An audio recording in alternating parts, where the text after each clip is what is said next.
Hey, what's up, y'all? This is Rodney, and I'm back. And I wanted to go ahead and get my review of Real Housewives of Atlanta, Georgia, out of the way because we still need to talk about Ray J and Prince's love. You know, part 3 of their conversation, the conversation with Ray J and Prince's love came on today. So I still need to watch that and review it. But baby, they drain. Baby, they are draining. Especially, both of them really. But Ray J really get on my nerve. But Princess, she needs to go. We're going to talk about that in that review. All right, so let's go ahead and get into this review. I had so much fun last night. Baby, for y'all who missed the live, baby, we had a good time. I had a good time. Baby, I came back. Baby, I hit him with a 2-hitter-quitter, bitch. Okay? Baby, I came back. Baby, I came back around, what time the live started the first time? 8 o'clock. I got off around 10:30 because I had not eaten all day. The only thing that I had ate was a bowl of banana pudding. That's it. And I was over here drinking. Baby, I was getting drunk, calling everybody bitches and hoes and niggas ain't shit. And I was like, baby, I need to give me something to eat. And so I came back around like 11:40. And baby, I was on until like almost 3 o'clock in the morning. Baby, I got the conversation for the nation. Y'all ain't know? What Erica say and Flame Monroe say, baby, a bitch can't do it like I do it. I'm fucking up quotes and shit. A bitch can't do what I do. A bitch can't do whatever Erica and Flame Monroe be saying. That's what I be saying. That's what I'm gonna start saying too. Anyways, I'm gonna start getting my quotes right before I start trying to quote bitches. Can you get your quote right before you start trying to quote bitches and shit? Yeah, I guess I can. Over here saying the wrong shit. All right, so let's go ahead and get into the review, y'all. All right. So this is Real Housewives of Atlanta season 12, episode 20. I never say that. So Nene, they come home from Greece. Nene comes downstairs. You know, she does a little 1-2. When she's walking, she walks over and gives her lifelong roommate, which is also someone who she's legally married to. I don't know if Greg is her husband or if they're just legally in a relationship. I don't know. But, you know, she walks over and gives her roommate a hug. He over there looking like Shaft. They sit down. She starts to have a conversation and, you know, basically telling him what happened in Athens, Greece. This is the thing with Lanithia. Nene says that she doesn't have a problem with Kenya. You have a problem. Let me just break this down to y'all. And I know I've already told me y'all get tired of me talking about Kenya and Nene. I mean, I don't know what to tell you, especially when Kenya and Nene are a part of the show. And not only are they a part of the show, they're actual cast members. So it's kind of hard not to talk about, you know, Nene and Kenya. Or matter of fact, anyone who actually is a peach holder. We don't have to talk about Yovana. You know why? Because she's not on the show no more. But Nene, you say that you don't have a problem with Kenya, but yet and still, you just tried to spit on her the night before or a couple of days before that. So how can you sit here and say that you don't have a problem with someone, but then you try and spit on them? See, this is what I get from Lanithia. Lanithia doesn't want to say that she has a problem with Kenya, because if she says, yeah, I have a problem with that bitch, then the follow-up question is going to be, well, why do you have a problem with Kenya? And she doesn't have a real reason. You don't have to have a reason to, like, you can dislike somebody just because I don't like that bitch. But Nene knows she can't, Nene won't say that.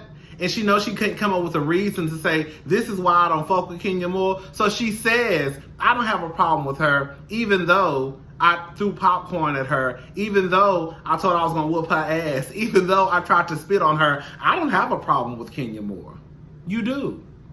You just don't have a reason. Well, we know what the reason is, but you know you can't say that. You get where I'm going with this? Kenya can say, even if you think the reason is juvenile, Kenya can say, I have an issue with Nene because she called my daughter a buffalo. Hold up. I feel like my nose is running. Nene can say, Kenya can say, you know, I have a problem with Kenya because, Kenya can say I have a problem with Nene because she called my child a buffalo.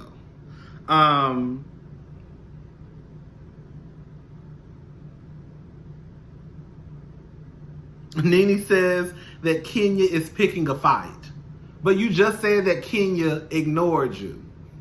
How is Kenya picking a fight if she ignores you? Kenya don't even talk to Nene, y'all. Y'all cannot, Kenya don't say nothing till Lanithia leaks. And just like somebody in the comment section pointed out and said, when Nene was like, yeah, I called, whenever she called Kenya's child a buffalo, which she did, I think this is the problem that Nene is having.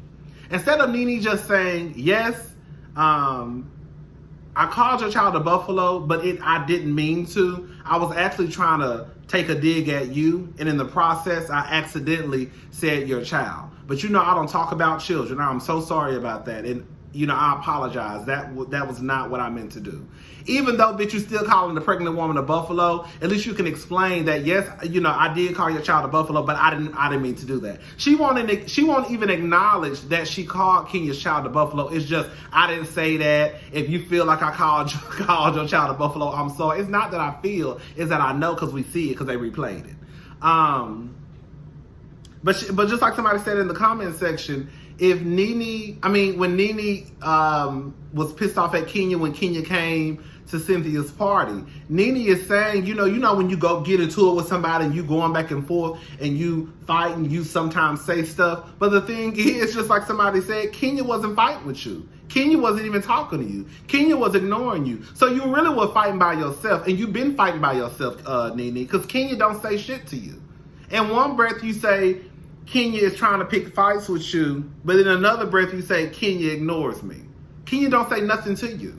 So how can you pick a fight with somebody when they ignore you? And most of the time when you dislike someone, y'all, you tend to ignore them. If you saw a bitch who you didn't fuck with, are you gonna talk to them or are you gonna ignore them? And when you walk into a room, are you just gonna give a one hello? Hello, y'all, how y'all doing? Because you don't really want to speak to that bitch. So instead of you going around the room and speaking and really being messy and really showing that you don't fuck with that hoe, you just say, hey y'all, how y'all doing? Good morning, how y'all doing? And then you keep it moving. When people don't like each other, they ignore each other.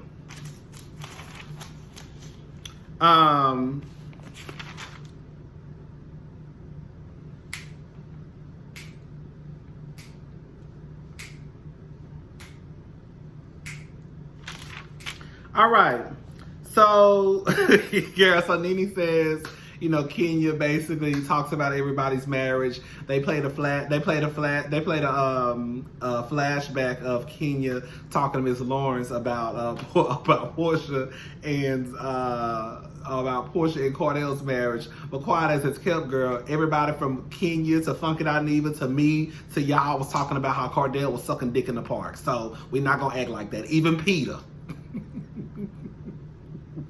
And then when she called, and then they played a clip of when Kenya got Kim together, and they had to carry Kim out of Nene's house because that bitch was hyperventilating because Kenya had snatched that bitch. Kenya had snapped that bitch neck into two. Girl, you fuck with the right bitch tonight, Kim. Girl, Kenya did not say nothing about that girl child. First of all, girl, Brielle is not a child. Brielle was a grown-ass woman with fix-a-flat in her goddamn lips, her titties done, ass done, stomach, all that. Stop acting like Brielle was a child. Brielle was a grown-ass woman who mama was trying to pimp her out for John Legend tickets. Why are we acting like we don't know this? Anyways, child.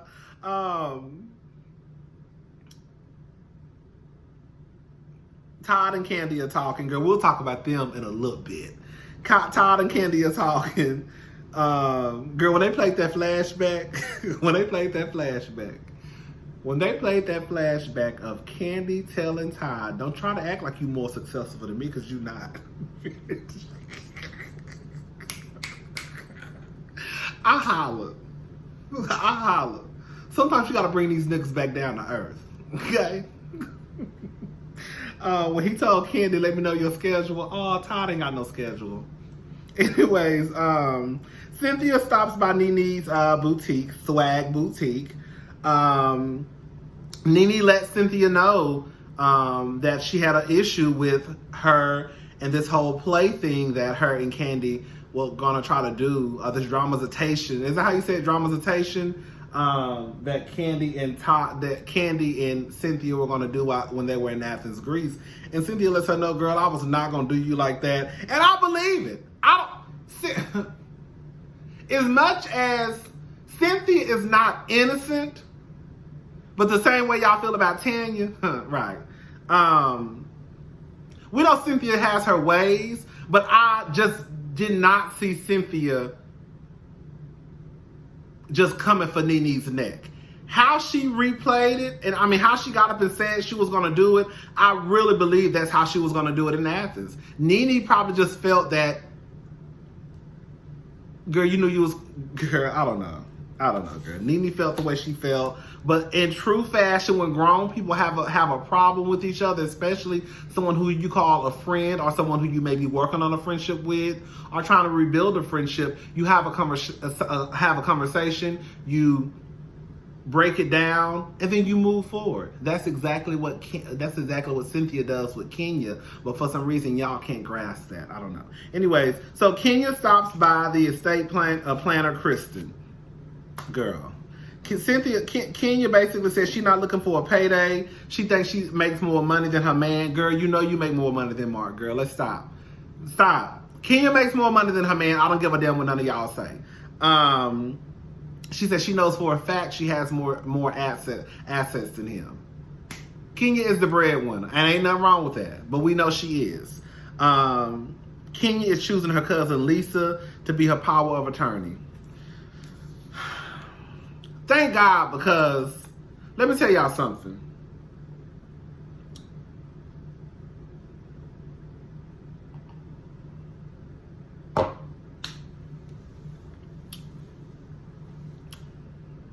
I think I said this in one of my old videos. You know, I never really trusted that, what was, fuck it, I need used to call her, Auntie Cisco. What's her name? Aunt Lori? Remember the one we used to see all the time? I never really too much cared for her. And when I really stopped caring for her was, remember when Kenya was trying to, I guess, get answers to her and her mother's lack of a relationship. And remember her mom, remember Aunt Lori, Auntie Cisco was like, basically telling Kenya just to let it go. Like, at the end of the day, that's her sister, and she don't know what she want her to do. And when she said that, I was like, this bitch. You know your sister ain't shit. And for some reason, you still trying to protect your sister. I feel like Kenya and her family got some type of, like, Iyanla Van Zant fixed my life. It's weird. Okay, her mama don't want nothing to do with her. But then it's weird that your aunt is like basically trying to shut it down, like let it go. She don't want to fuck with you. I know y'all remember that. And when she said that, I just started looking at that Aunt Lori like, but you're not right. Now her cousin, what's her name? Cousin Lisa. Cousin Lisa gives me like I could trust her. Like, it was just something about her that I was getting through the screen like, ooh. Like, this is the type of person that I would want to have in my life, a cousin Lisa. Todd calls Kandi. Ace starts crying.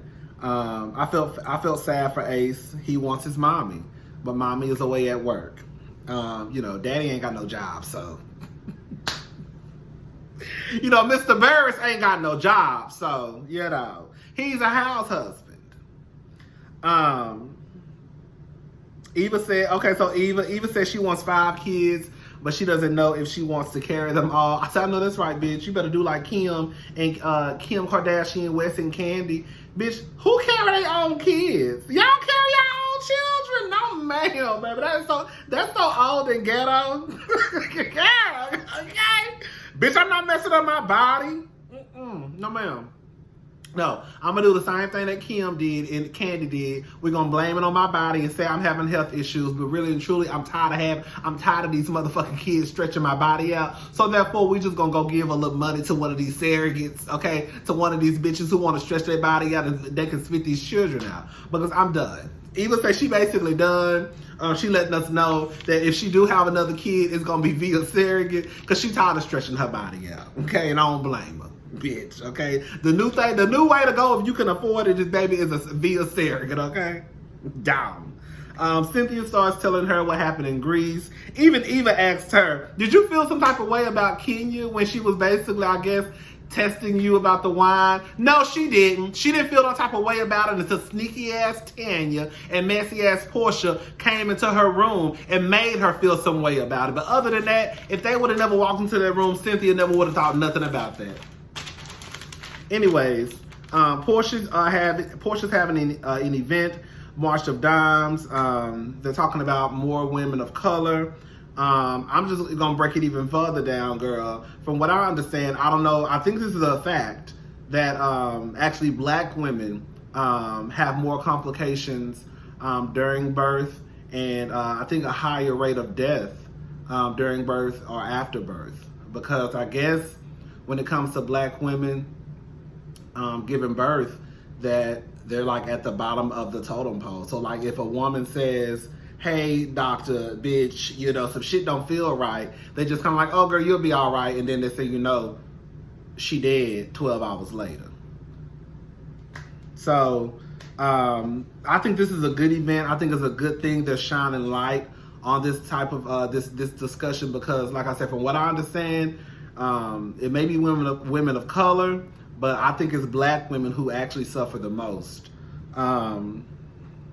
Anyways, Nene comes in. She wants to start. Girl, she goes straight to telling Portia and Tanya about the blogs and about Nene, about Kenya and Mark's marriage. Girl, she don't like Kenya. She won't say she won't like Kenya. She don't like Kenya. So anytime she get a chance to spray Kenya, you know, she is. I just don't know why she won't admit it. Well, we know why she won't admit it. I was with Nene when she said that if I was Tanya, I would have went and got that bitch and set that hoe right in front of Miss Moore. Oh, since you want to play these go get side bitch games, let me go get yours. Okay, let me go, cause bitch, I'm gonna go find this hoe. Matter of fact, I ain't even got to find her. I could just tell Bravo to go find her. Bravo, can you go find that girl that Mark was fucking with? Yeah, I owe Kenya a favor. I will give it to Portia. Portia was trying to shut the gossip down. Probably because she didn't want no shit to break out at that event, but she tried to stop it. Tanya tells a story about having fertility issues. Before I even made this video, I saw some people online talking about how Kenya made fun of Tanya not being able to have. That's a fucking lie. That is a fucking lie from the pits of hell. Kenya ain't never made fun of that girl. Tanya told a goddamn lie. Even Nam and Cynthia said that before the show even started taping, that Tanya and Kenya were having conversations about fertility. That's even before the camera started rolling. So they were already having conversations. I don't know about necessarily building a friendship, but they were talking. I felt bad about Marlo. She said she had 2, how do you say it, ectopic pregnancies. Shamil tells her story. Kenya lets them know that bitch. No, I don't think Kenya was being shady. I know that's what y'all gonna say. Kenya lets them know that basically, you know, when she went into labor, Shamil called Kenya.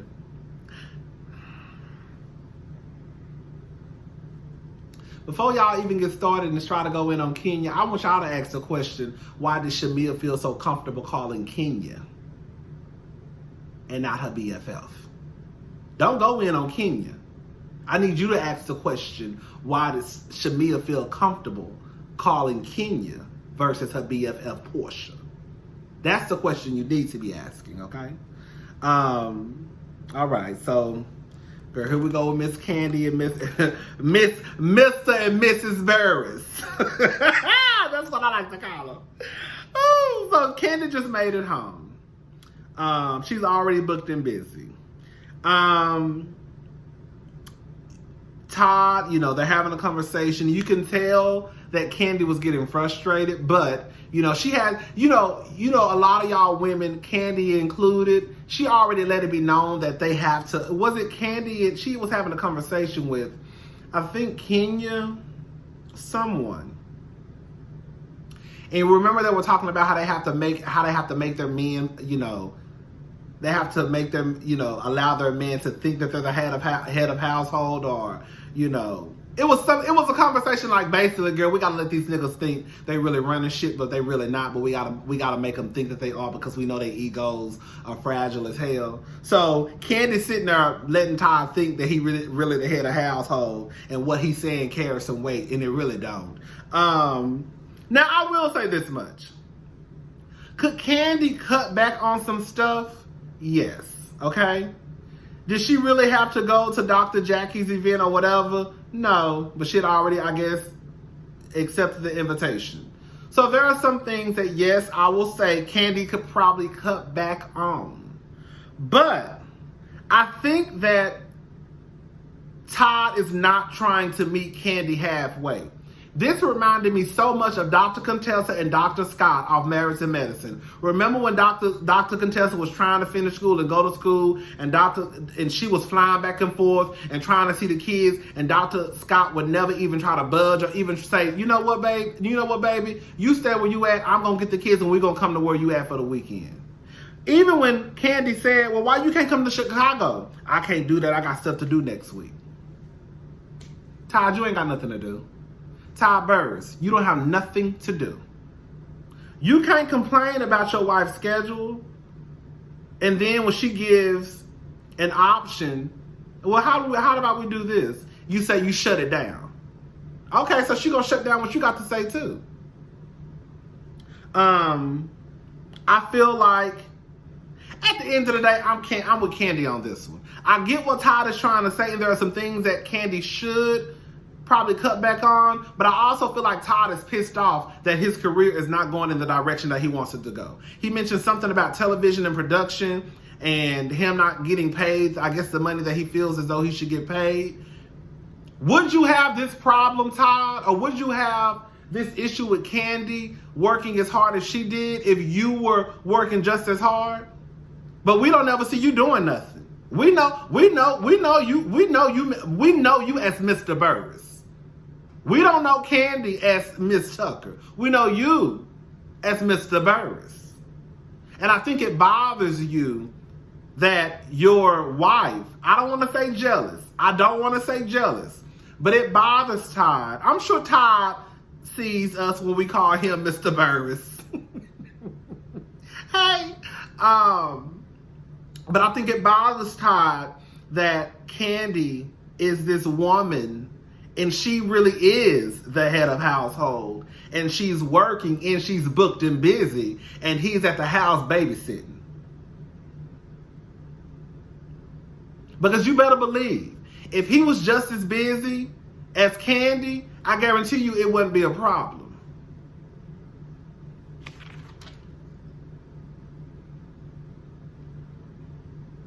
Girl, when that motherfucker said, when he said, do you want to be here? Todd, you came into this relationship with a carry-on bag, baby. Who you talking to? I know you're not talking to Kandi Burris, the richest bitch in the building, who can take care of every motherfucker in here. I know you ain't talking to her. She done already let your ass know before that, nigga, you not more successful than me, so shut your ass up. And now you trying to give her ultimate, girl.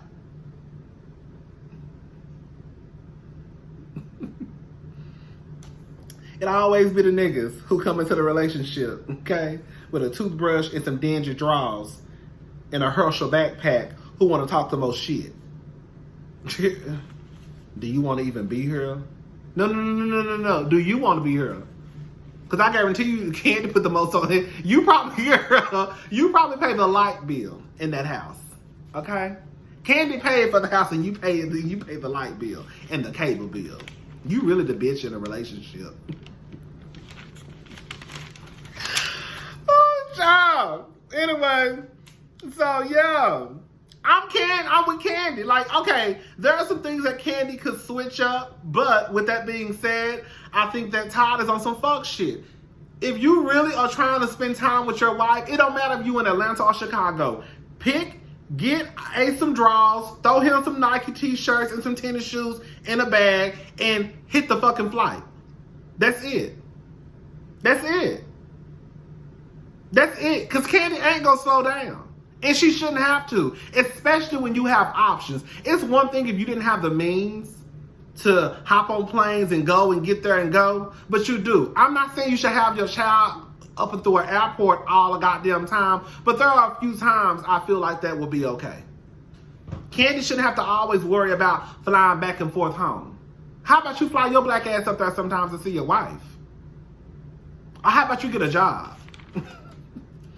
It always be the niggas. Have y'all noticed it always be the niggas who get with these very successful women who don't have shit going on that always complain about not having shit going on. Look at Curtis. Look at Curtis. I guarantee you Curtis from Married to Medicine. I guarantee you when Curtis was a basketball player and traveling the goddamn country, he didn't have a complaint in the world. But now since his ass is retired, now you work too much. Oh, she do? Or she got the same schedule she been had. Oh, you work too much. She do, Todd? Well, bitch, we know you not paying the bills. I mean, she already got to secretly send Kayla money because you don't want to give Kayla none. You want all Kandi money to your goddamn self. Let me get off, Todd. I gotta go, y'all. Bye.